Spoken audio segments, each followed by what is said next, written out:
Okay, this is Unit 2, video number 4, and we are looking at Section 3, the periodic table. First off, the periodic table organizes information about all of the known elements. You have a copy in your binder. I put it on blue paper so it'd be easier to find when everything else is on white paper. The modern periodic table contains a large amount of information and depends on which one you have. Some of the ones I have, maybe each box has 20 pieces of information. Or it could be as simple as having just 3 simple pieces of information per box. Early versions were really nothing more than lists of the chemicals that we knew about. Antoine Lavoisier, we've talked about that name before, creates a list of what he calls simple substances. It included elements. There was oxygen, nitrogen, hydrogen, mercury, carbon, all these sorts of things. But he also included light and something that at the time they called caloric, which is something like heat. And both of these things we now know are not chemicals, and they are definitely not elements. Scientists start to look for patterns. More elements are being discovered. We're starting to see that some of them behave similarly to the others. So we're looking at the patterns. John Newlands recognized a pattern that he called the law of octaves. If you're a musician, you probably know what an octave is. These would be basically on your scales, there will be 8 notes. Every 8th note would be the same note. And those would be called an octave apart. And he sees the same thing here. He recognized that He recognized that elements tend to have repeating properties every 8 elements. So octaves, 8. So maybe some memory tricks here, like octagon has 8 sides, or if you speak Spanish, ocho is 8. These are all basically the same thing. OCT in English means 8.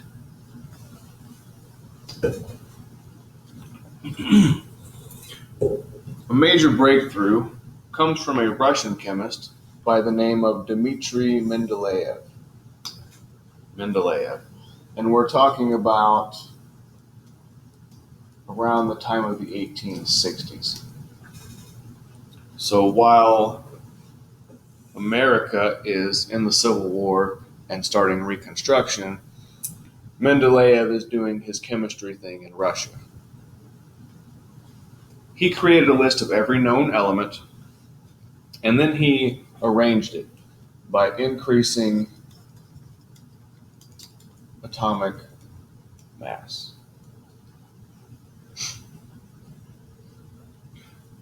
Atomic mass is the average number of protons and neutrons, and this is interesting because this is before protons and neutrons were discovered.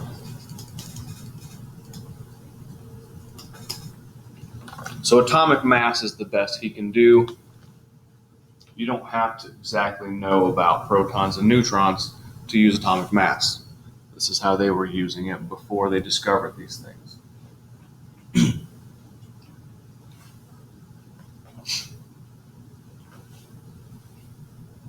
Just some notes. Protons, remember we talked about him. Rutherford, that's 1917. Neutrons, James Chadwick, 1932. So Mendeleev is working quite a significant period of time before we discover either of these ideas. So Mendeleev arranges his list as a table to show the repeating patterns of elements, and we call these trends. A trend is a pattern. If you think of a fashion trend, that's a pattern of everybody wearing the exact same style. A trend is a thing, just a pattern. Mendeleev's table of the elements was even able to make predictions. He predicted the existence and the properties of elements that had yet to be discovered. Predicting the existence, I think that's pretty cool in itself. You're predicting something that doesn't exist. Maybe we'll find it someday. But what's very interesting is the fact that he says this is what the properties are going to be for these elements that we haven't found yet. In his lifetime, they found 3 of his elements that he predicted. And it's interesting because his predictions were so accurate that he wrote to one of the discoverers and told him to recheck his data. So Mendeleev's predictions were more accurate than the other chemists' measurements.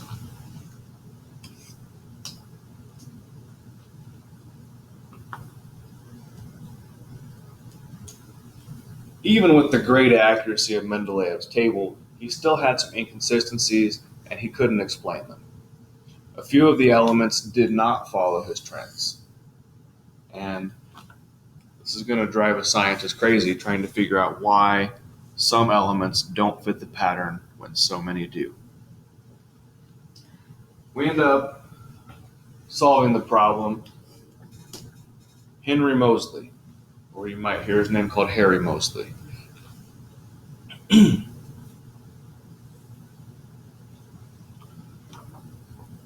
Moseley is arranging the elements by atomic number. That is, the number of protons. It's interesting because he is working this experiment in 1913. When you look back up here, Rutherford discovered protons in 1917.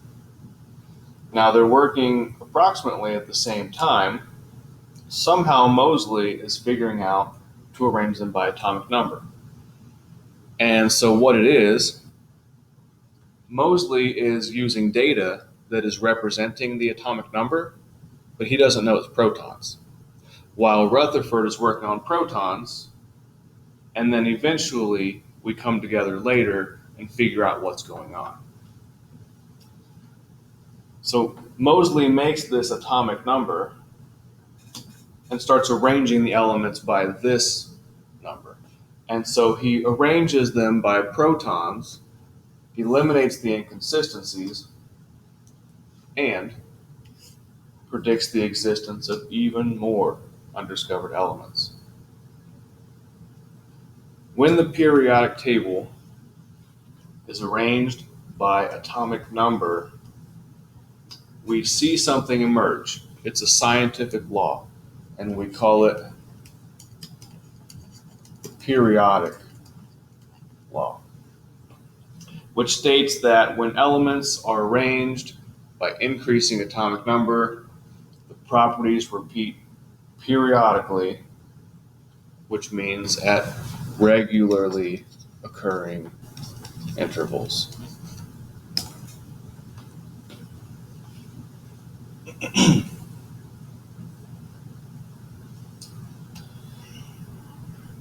Take a look at your periodic table. So if you're at home or somewhere outside the classroom, you have a periodic table on a blue piece of paper.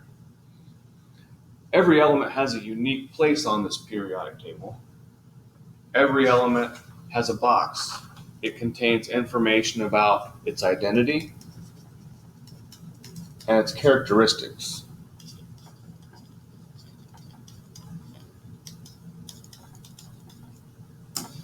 At a minimum, a periodic table will show you three pieces of information: atomic number, atomic symbol, and atomic mass. The first one, the atomic symbol, is a 1 or 2 letter abbreviation that represents the element.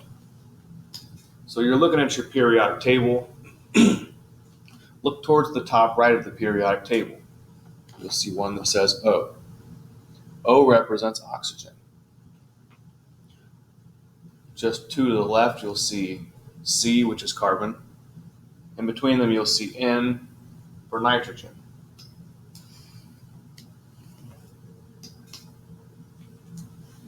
If you look to the left side of the periodic table, you'll see Mg, which is magnesium. All of these make sense, but there are others on the periodic table that make less sense. For instance, take a couple seconds and look around for sodium on your periodic table.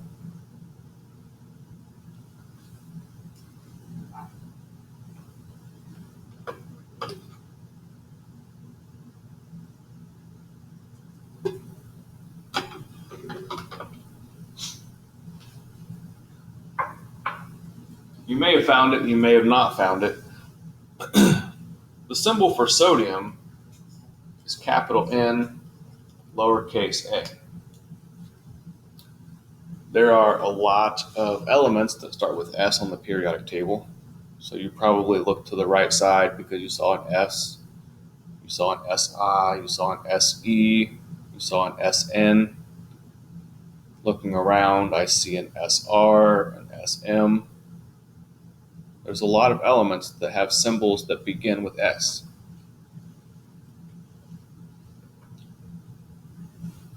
Here's another one. Why is mercury capital H, lowercase g? Or why does Pb represent lead? These don't make any sense. The answer, the thing that makes these make sense. The answer comes down to the different languages that people speak.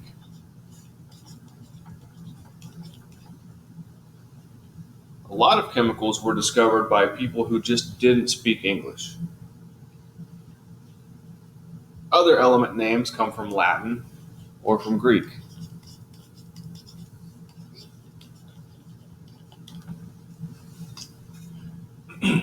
Some elements we've known for thousands of years, like lead, well before the modern dominance of the English language.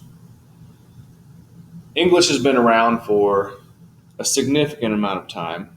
It's not nearly as old as Latin or as Greek, but it's been around for a while. English was really not the dominant language until relatively recently.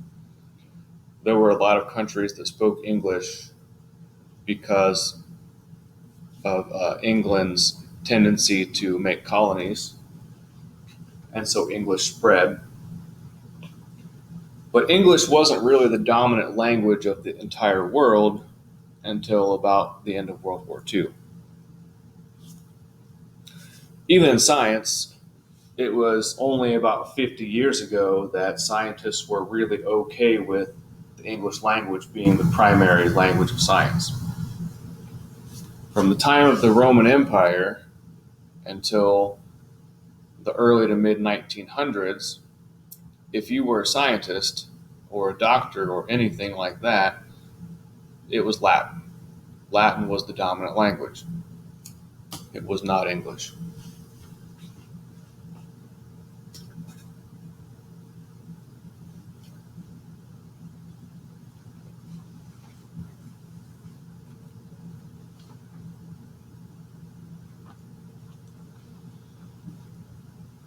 Next up, the atomic number. The atomic number represents the number of protons in the nucleus. The number of protons determines the identity of the element. Atomic number is always a whole number. Here's why. Fractions of a proton do not exist. So looking at our periodic table again, the atomic number of hydrogen is 1. It's at the very top left. Hydrogen has 1 proton. The atomic number of neon, it's on the right side of your periodic table. It's 10. It has 10 protons. The atomic number of uranium is 92. Uranium is at the very bottom of your periodic table. Atomic number 92, it has 92 protons.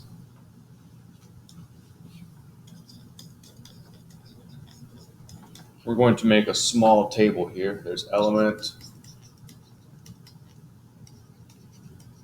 atomic symbol,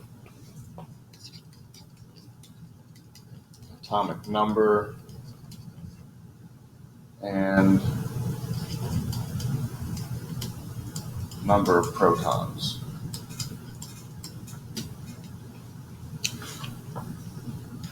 So carbon. Carbon has the atomic symbol capital C.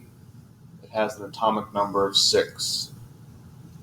You can find that by looking at its box on the periodic table. Atomic number is 6. It has 6 protons.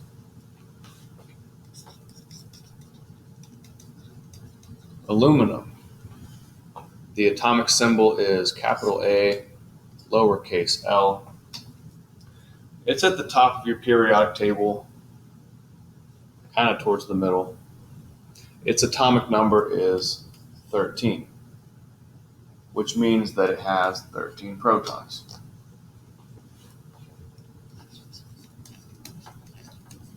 We have an element called boron. Its atomic symbol is capital B. It has an atomic number of 5, which means it has 5 protons. Krypton, right side of the periodic table, about halfway down. Atomic symbol is Kr. Atomic number is 36. 36 protons. Look on your periodic table for gold.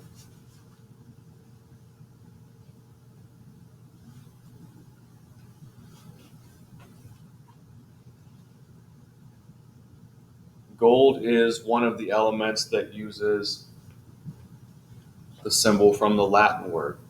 The Latin word for gold is aurium or aurea, capital A, lowercase u. Atomic number is 79. Number of protons, 79.